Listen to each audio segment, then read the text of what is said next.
एक दुर्दांत माफिया ऐसा भी था, बहनों और भाइयों, जब वह समाजवादी पार्टी की सरकार के समय चलता था तो मुख्यमंत्री हो या मुख्य न्यायाधीश, इन सब के काफिले रुक जाते थे और माफिया का काफिला निकलता था।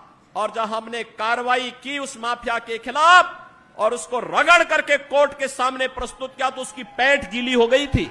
मैं आपको इस बात के लिए आश्वस्त करता हूं कि कोई माय के लाल बाल बांका नहीं कर सकता है। सुरक्षा की इतनी पुख्ता व्यवस्था हमने की है यूपी के अंदर।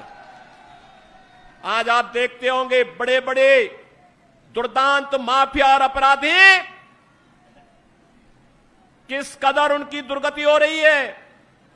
आप देख रहे होंगे जिनके नाम से ही लोग कर्फ्यू जैसा माहौल होता था, आज उनकी दुर्गति क्या है हर व्यक्ति देख रहा है। इन माफिया और अपराधियों की स्थिति क्या है आप रोज सोशल मीडिया के प्लेटफॉर्म को उठा करके देखते होंगे। एक दुर्दांत माफिया ऐसा भी था, बहनों और भाइयों, जब वह समाजवादी पार्टी की सरकार के समय चलता था तो मुख्यमंत्री हो या मुख्य न्यायाधीश, इन सब के काफिले रुक जाते थे और माफिया का काफिला निकलता था। और जब हमने कार्रवाई की उस माफिया के खिलाफ और उसको रगड़ करके कोर्ट के सामने प्रस्तुत किया तो उसकी पैंट गीली हो गई थी। उसकी पैंट गीली हो गई थी।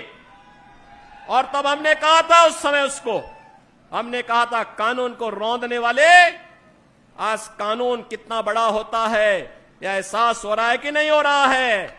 और निर्दोष लोगों को मारोगे तो मिट्टी भी नहीं मिल पाएगी। और बहनों और भाइयों, इसीलिए मैं आया हूं आपसे कहने के लिए, देखो जिनकी गर्मी हम शांत कर चुके हैं उनको गर्म मत होने दीजिए। अब इस क्षेत्र को विकास की मुख्य धारा के साथ जुड़ने दो। उनकी सबकी गर्मी शांत हो गई है, वे गए काम से। और इसीलिए मैं आप सबसे अपील करने के लिए आया हूं कि पूरे देश की एक आवाज है, पूरा देश एक ही स्वर में बोल रहा है। और वह बोल रहा है कि फिर एक